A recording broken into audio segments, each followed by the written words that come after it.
everybody, Raul here for Bass Musician Magazine, and today we have the extraordinary honor and pleasure of catching up with our old good friend from so many years, Robb Harper. Yay! Yeah. Many of you remember Robb from our previous interviews. We go back, we talked in 2017, did an update 2019. We've been touching base at the NAMM shows every chance we get.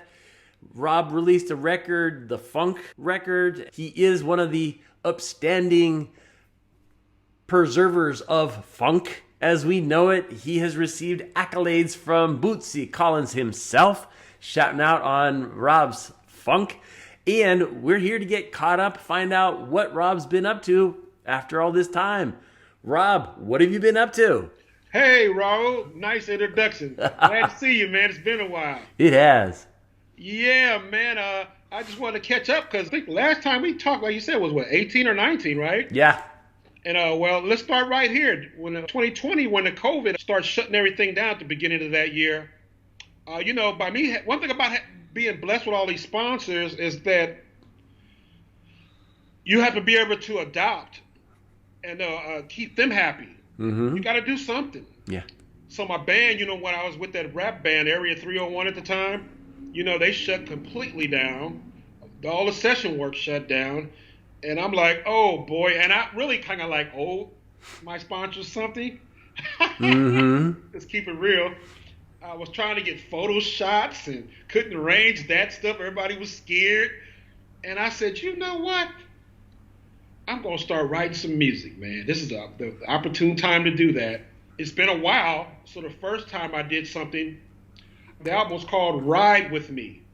It was a hip-hop instrumental, if you would call it. And I just wanted to give somebody some beats because, remember at the time when they had everything closed, you can only go to the store and the gas stations, mm-hmm. stuff like that. So when I would make those little trips, I was like, man, they need some music to ride with while they're going out to the little, make them feel better, lift their head up while they're going to the gas station or going to get their groceries or whatever and coming right back home. Yeah. It was kind of really boring at that time. Everybody was getting really kind of trying to adapt to that. So that's where that concept came along.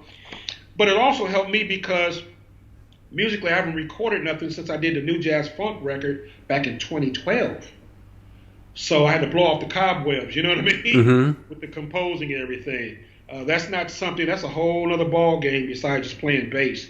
You have to really mentally, spiritually, just get into this groove. It's like setting up like Kobe and them used to do before they had the big games. They sit by on a bench with their headphones on or in the locker room and they really focusing on what they get ready to do. Mm-hmm. Any great athlete, That's my perspective.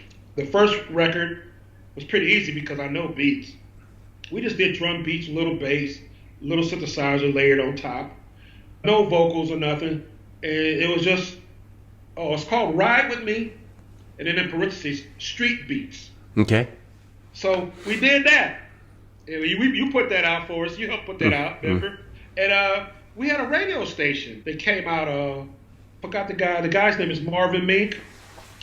He's out of Connecticut. He heard it somewhere, and he told me to send it to him.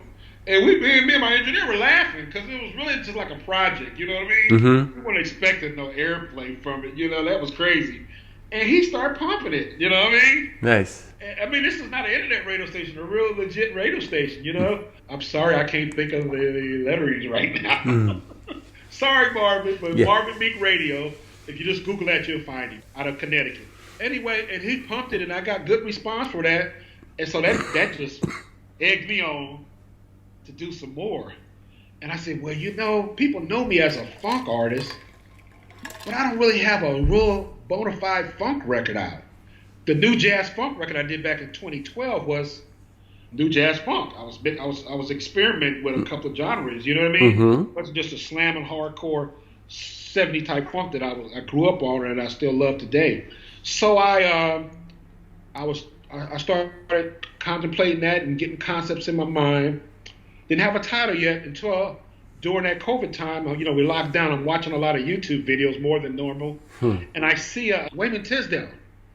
I come across his documentary, and I never saw it before. I do his music, You know, I had a couple of his CDs, but I never really knew anything about him. I knew he played basketball for a while, but never really got into the mind and who he was. And that documentary, man, it almost had me cheery-eyed at the end. Really. It touched me that much. I said, wow, this was a good dude, gone too soon, you know? So, yeah, so he succumbed to cancer, 2010, I think it was? Yeah, so it was a sad story, but, you know, it was life, and his wife stood strong and his kids and everything. But it planted a seed in my mind. I said, man, you know what? I want to continue that. He had a record called The Funk Record, F-O-N-K. I wanted to do the same thing, and just as a tribute to him. And then, you know, there's many people that I've been inspired by. I couldn't just attribute to just one person. So at the back of the liner notes, it says to him first and foremost, and then I think I just said all the funk players that inspired me, you know, Bootsy, Larry Graham, Louis John, all of them. So I started writing. I had my concept, which was really easy, funk. That's my forte. And I just started writing. We wrote 8 songs or something. I didn't want to do the 13, 14 songs. I think the way the industry is changing now, that's really a waste of money, you know? You see a lot of people, even major people, they just doing singles now. Yeah. And if they do an album, it's really like an EP or something. They're doing 5 or 6 songs. You know, 14 songs, and Spotify might kick 2 of them off of there for you. It's just, I'm going back to the old school ways when they had 3 on one side and 4 on the other. So no more than 7 songs. I think we had 7, and then one song that was a bonus. And that record blew up. Now, my thing is really like, is it unorthodox? I'm just gonna call it strange, because I'm looking on the internet, and I don't get a lot of sales on Spotify and all that stuff. But guess where I get my money from? That all the musicians wish they got their money from. I sell a lot of CDs, and so, you know, if you people wondering how I can sit back here at home like this, and well, I'm retired too from my day job, but I still I've been blessed, man, you know, to sell a numerous amount of CDs. Just it takes care of the bills, you know what I mean? So I'm happy with that, and it keeps me going. It was so much. He played that record, and then I got 15. I think I got 16 radio stations already altogether, all over the world: Germany, Belize, Italy, and UK. Those are my hot spots. I forgot the name. Forgive me. They're pumping my stuff. You know, I'm not all over the place, but to sell as many CDs as I do when I put them out, and to have 16 stations that are waiting for me to put out, I just send the music to them. You know what I mean? Go straight up. You know what I mean? I'm blessed. You know what I mean? In today's crazy music world, you know what I mean? I had to follow that up with 2 more singles. I did The Bomb. That blew up. I was on one then, you know. I was on a road. And then I did Bounce With Me. Okay. You know? And what I did was, since I had this time, I was able to get some of the best session musicians out here in Maryland. And a couple people from Parliament Funkadelic, too.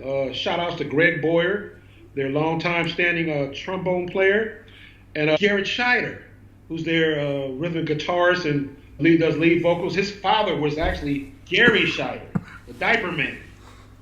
Wow. Yeah, the guy that wore the diaper. So he stepped into his father's footsteps. He's with George now. You know, it was downtime then, so I caught them at the right time.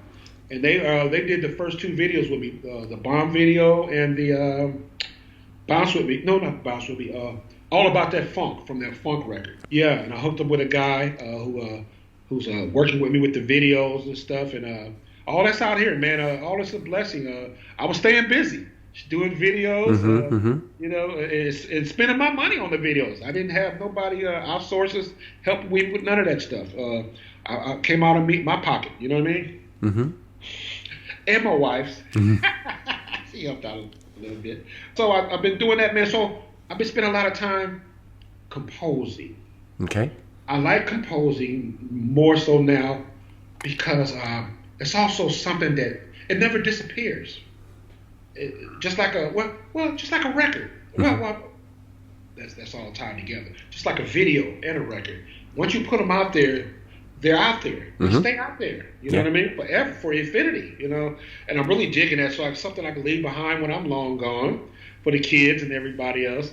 But it's something I want to get a little deeper into because people been seeing it overseas. You know, the guy named Raymond W. Yes, he's a great R&B singer. He reminds me of Michael Jackson a lot. And I listened to him. He saw my stuff, my music, heard my music, and saw my videos, and he's in Belgium. Yeah, I got a lot of fan base out there. I wrote 2 songs for him. Nice. Straight to the Top and Strike. So if you guys hear that, Raymond W., Straight from the Top and Strike. I wrote those. Nice. And he's going to have me do some more stuff for him. And I got some other people lined up now, but I'm not going to start until 2024. I'm kind of taking a break and just writing right now, my own stuff. And I've been working out in the gym, doctor's orders, losing some weight, you know. Good. Got about 20 more pounds to go here, and I'll be set. I'm trying to get ready for the NAMM show, get NAMM show ready. That'd be my debut. So it's good to always take a little time off. So I'm concentrating on me for these next, October, November, December, these last 3 months of the year. And, but I'm not leaving out George Clinton's niece I'm going to be working with, Shirley Clinton. She's coming out. By the time this video come out, she's probably going to be already recorded. But she's coming out to record a single with me. And I'm excited about that. We've done some performing together last year with another artist by the name of Tony Cam. He's a funk artist out of Virginia, Lynchburg, Virginia. He's got some ties with a lot of P-Funk people, and I jumped on the train and went out there and did some stuff with him. Maybe you see some more with Tony Cam too in the future. We'll see what happens.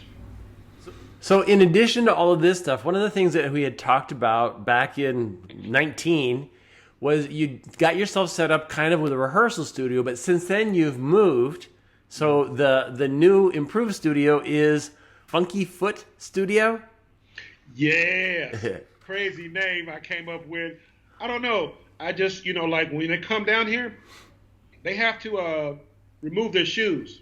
Okay. And put on their little footies. I'm ordering a machine where you actually, I've seen it on Amazon. We actually take your whole shoe. You don't have to take your shoe off or nothing. You just step your foot in a box, and it automatically wraps your foot. Oh, nice. So I'm going to have that in a few weeks for them, so they don't have to take off their shoes. But so I was thinking about the foot thing there, and then, of course, the funky thing, and I just combined it together, Funky Foot Rehearsal Studios. And what this is this is another one where I moved from another place. Like I said, we're in a new residence now. But I always wanted to keep it open for the independent artists in the surrounding community. You know what I mean? Mm-hmm. Because I think they have such an unfair shake with these studios and stuff with these outlandish prices, man. I won't mention no names, but, some of them charging prices like these guys are not major. They're not playing behind major artists. They trying to make a living, and they got their own little stuff out. You know what I mean? And I can't take care of the whole community, but I have a selected few that I allow to come actually into my residence, into this studio right here. Mm-hmm. See all the pictures you putting up, and record for half of what they would pay a commercial studio. Okay. And everything I have in here is brand spanking new. I take care of my stuff. I don't abuse nothing. Everything looks new, and everything pretty much is new. Mm-hmm. And the stuff that's old looks new. I just take care of everything. And I have everything. Keyboards, it's fully equipped. Have bottled water here for you guys with a little refrigerator I'm looking at over there. We have a restroom down here. This is in the basement of my house. We have PA system, floor monitors, drum sets, percussion, congas, microphones. You can see a few behind me. I got an assortment of amps behind me. Wow, for the bass player. Mm-hmm. You can use any one except for my white one. That's my GR bass amp. That's my personal. There you go. But I got a bunch of amps. I got guitar stuff, guitar amps, brand new. I talked to different guitar players and asked them what was well used and well liked out there. I didn't just take my own assumptions and thinking, you know what I mean? And then I got this big old expensive keyboard by Yamaha. I'm still paying on that, boy. Woo. There you go. I just want them to have everything here, and so they feel comfortable. And I got it set up. It's all got the good looking and feel of a studio. It's acoustically done up with the acoustic tiles all over the place, so the sound don't be bouncing all over the place. And while we talking about this, so I don't forget, I want to thank my number one sponsor for help furnishing this place. It's DNA Guitar Gear. Those guys just came through and showed up, man, and music stands. They for the tablets or your computers. They got some music stands, special music stands that can hold that stuff, and they're built with 5 legs at the bottom, and that's their trademark. They even have the guitar stands. I'm looking at my bass stand. It's like that too. It's called the Starfish. Has the 5 legs at the bottom. They sent me all that stuff, man, because I told them what I was doing. They just did it for the cause. Nice. DNA, I really appreciate that. And you guys check it out. You know, it's if anybody that follows me know I'm kind of like a gearhead. I'm always peeking and looking at stuff, you know what I mean, and trying to find the latest and greatest. So another shout out to DNA Guitar Gear for help furnishing this studio, man. Appreciate it. Nice. Well, and a lot of it is also kind of come back to how you get your own sound. As you mentioned, your GR bass amp, and, you know, it's kind of signature white, so that really stands out on stage. And again, I see it in the video, the bomb particularly, that popped to me. Oh, yeah. And of course, your Paul Lerat basses. You said it right. There we go. The rat, yeah. Because he's got such a characteristic body shape and all that. I mean, you can't mistake those wherever you see them. Electronics. Yes. In there. You know, see, by me being a geekhead, and I go to the NAMM show practically every year for the last 22 years, I study stuff. You know what I mean? Especially when they had those bass musician magazines, and love to crack the pages and look at different subjects about woods and tone woods and pickups and all that. So yeah, it's good for you to know what's going on out there when it comes to electronics, types of wood, not just name brands. You know what I mean? There's a lot of brands out there, and a lot of things looks nice. But as I said, I think I said in the interview before, besides the distinctive look of that bass by Paul Lerat, is the electronics grabbed me. Yes. Because I heard a lot about Germany's Delano pickups, and they also have Glockenklang preamps. Smoking, man. I found that out at the NAMM show like about 10 years ago. I heard them on some bass I was playing, and I was like, what do you have in here? And when they told me, I was like, okay, this is me. Because I like I like real quick response, real punchy stuff, real snappy. You know what I mean? They call them transients. I like that sound of, I like it to come out like a typewriter. Okay. Come right back. I like it to be fat still, but everybody has their different ways they like stuff. I like mine to be fat and punchy. You get me? That's why I like my amp too.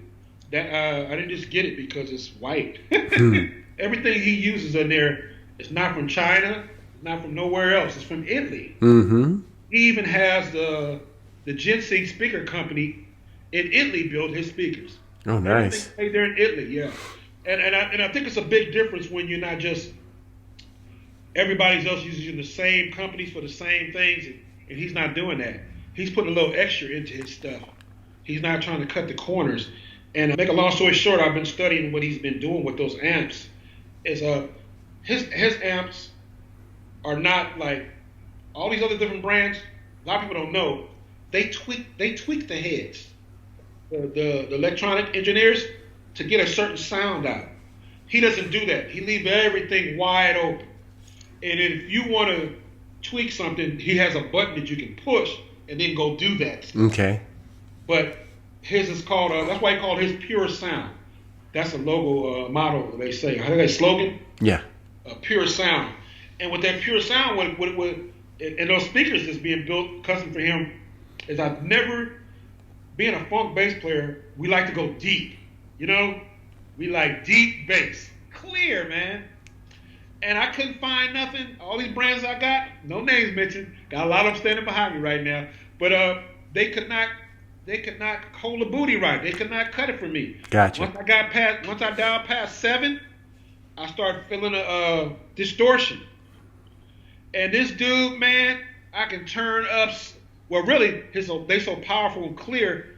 When I'm out stage playing it, like recently I just played at a park outside. I think I had it on 4, and it was just shaking all through the.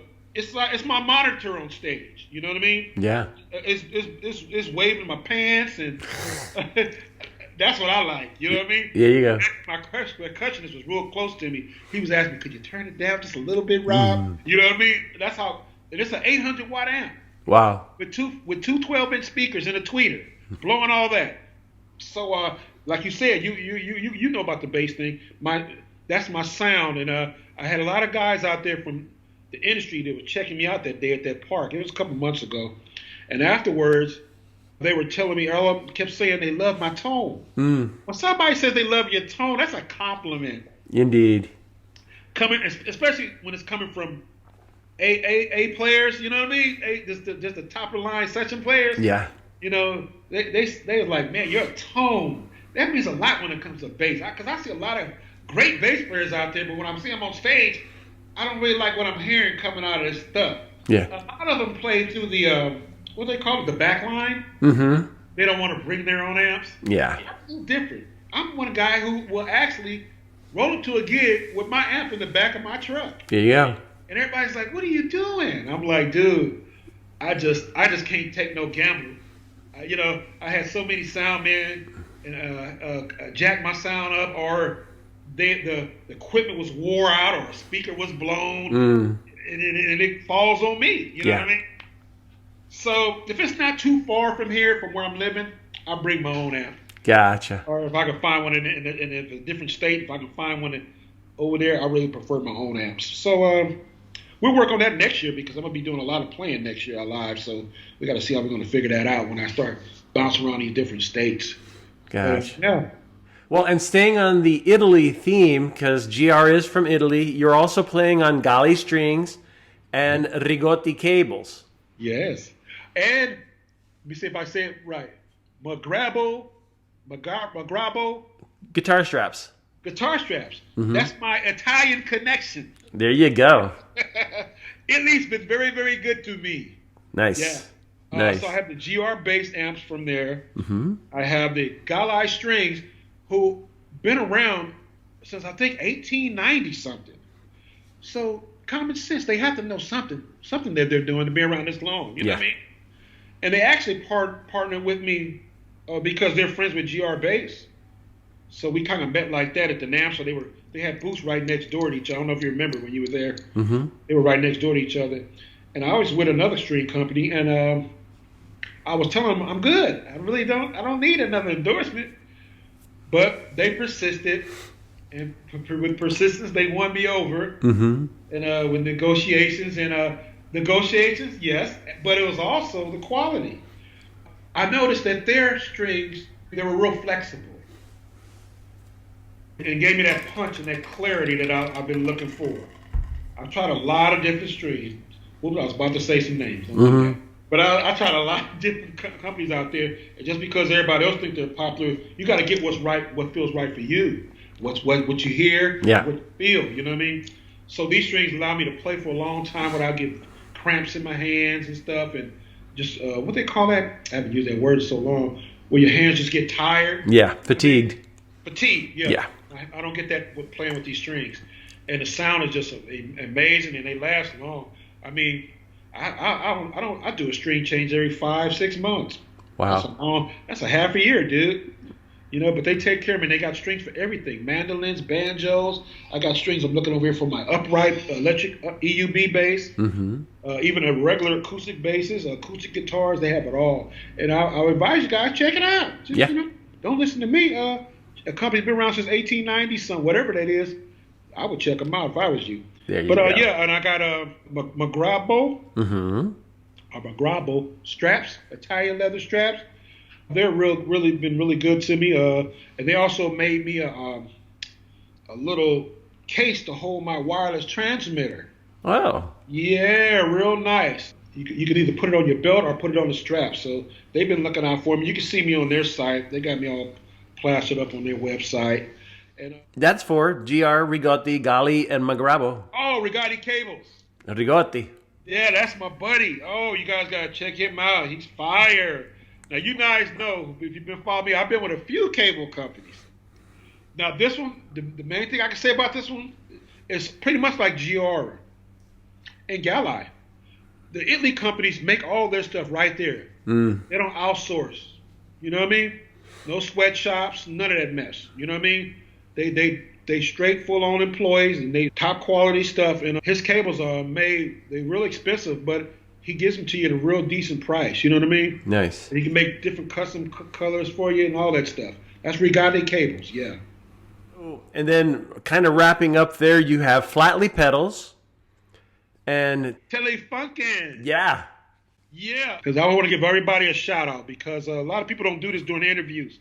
But these people are behind me and they don't have to be behind me. Mm-hmm. You know what I mean? I'm giving them exposure, but I'm not on a world tour right now, nothing. You know what I mean? I'm a local yokel right now in the United States.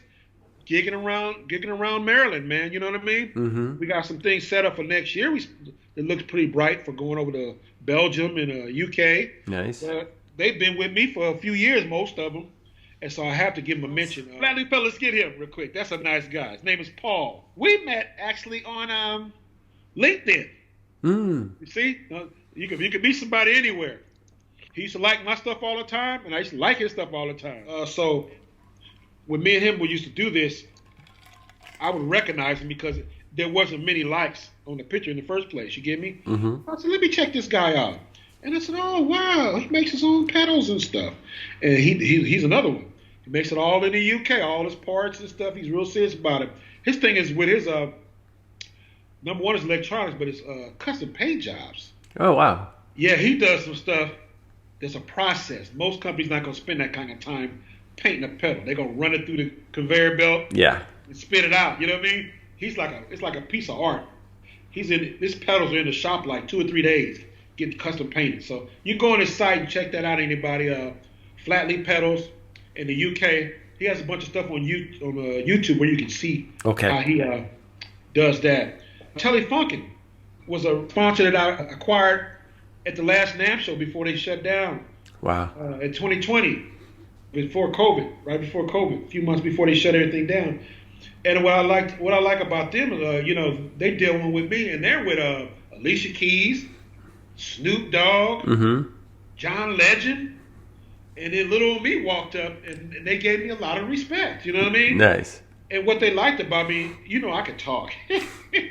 They said, you do a lot of talking, but we're listening to you. You know what you're talking about. Yeah. You know what I mean? And so they were really listening to me when I stopped at their booth to talk, They gave me some pretty microphones. I think they're called M80s. They're gold-plated and beautiful, beautiful microphones. As a matter of fact, you can see them on my videos, the videos I did, The Bomb. Yeah. All About That Funk, and Bounce With Me.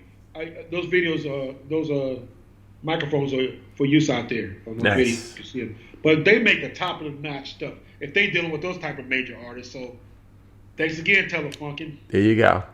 And the last one I've got on my list is Fishmen transducers. Oh, yes. They've been around for a while now. I had them for a few years now. Oh, about 2016, I think, or something like that. And Fishmen does more than just pickups. They do two great tuners. I use their tuners. I'm so spoiled with tuners. Let me just say this. I've been using these electronic tuners so long, Raul, I don't even know how to tune my bass without one. That's terrible. Yeah, it is. But, I can go on the piano and hit the C or whatever. Yeah. I'm saying that back in the days before all this stuff came out, now I'm telling my age, before these electronic tuners came out, we used to be able to just do that by ear, Mm-hmm. And I'm so rusty now with that. I just realized that about a month ago. I was somewhere, and I was like, where's my tuner at? I can't even tune without my tuner. Yeah. But anyway, Fishmen makes them real accurate tuners. They're real accurate. They'll snap the clip-ons, and they also make the pedal versions too, chromatic. Nice. You can chromatically tune anything. But I got a thing called a Fission pedal, Fission. Okay. And it has like a fuzz and a bunch of different effects in it. And they've been taking care of me. And they recently just sent me some pickups, their hottest pickups, called the Influence pickups. Yes. And those are really selling hot. So I'm going to have to get those in one of my basses pretty soon. Yeah. Nice outfit. And I'm just proud of all my sponsors. I hope I got everybody. One thing what they like about me is I might not have the biggest numbers, but I put the picture. I put the work. I put the work in. There you go. And they all tell me that. They say we see more stuff on your site than we see on people's sites that doing a little more than you. Yeah. You like that. So anyway, Rob, you're doing so much stuff. You got so much stuff going on. Where's the best place for people to go if they want to know what you're up to? Let's just go to my home site. It's been there for about more than a decade now. What's that? www.robertharperbass.com. That's my home. What I did was I had my website people connect everything to that site now. Okay. So now you can go there. I think it's 10 pages. But out of those 10 pages, if you scroll down to the bottom, you'll see links that go to Facebook, that even go to my Google. Nice. Everything is there. So just www.robertharperbass.com. You can check me out there. I will be at the NAMM show in 2024, January. So you can probably catch me over at the GR booth, Paul Loret's booth. Oh, we forgot. I got a new bass coming. Oh, nice. Yes. I'm naming it myself. It's called the Black Star. Very cool. So at the NAMM show, stop by. And I'm a little different from a lot of guys. Ask Paul Lorette to let you play it a little bit. But be careful. Okay? Yeah. Don't tear up my bass now. There we go. I told him to allow people to play it a little bit and just keep an eye on them, you know what I mean? So they don't damage it or nothing. But I'm looking forward to playing that. So I'm gonna play a couple of my old school tunes. You know, I'm gonna do some stuff out there. This is gonna be the last time I play for a while. You know what I mean? Because I'm not really I'm not a Victor Wooten or Marcus Miller solo type dude. You know what I mean? I'm not a play by myself type dude. I'm a meat, potatoes, and gravy guy. I like to play some fat bass with a band, had the drums kicking behind me. So the NAMM show is really not my place really to play, because with a funk player, that's why you don't see a lot of funk players doing a lot there. They might do a little slap real quick and cut it out, because those guys that come around there and doing that sound check stuff, they sound monitors. Oh, yeah. When you play funk, if you really notice, funk is at a higher volume than most other music, and it's at a lower volume. I mean, the tone is lower. We gotta have more of that booty pumping out those speakers, and you can't do that when you turn the amp to 2. Yeah. But you can get away playing some jazz and all that little light stuff, you know what I mean? So I don't really have fun playing. I'll be smiling when I'm playing, but it's really not, it's really not fun. So I got a new bass coming, so I'll play a couple of tunes, bring my little tablet. But you guys better get this on film, because I don't think I'm gonna play there after this for a while. You know what I mean? Gotcha. Like come and socialize and enjoy the festivities, and you know what I mean? Just relax a little bit, Nice. Take it more as like a vacation. There you go. Well, Rob, it's been great catching up with you. It's great to hear you've got so much great stuff going on. Folks, make sure if you're in the Maryland area, check out Funky Foot. It's a little tongue twister. Funky Foot Studios. Yes. Excellent. Well, you've seen him here. Robb Harper on Bass Musician Magazine. See ya.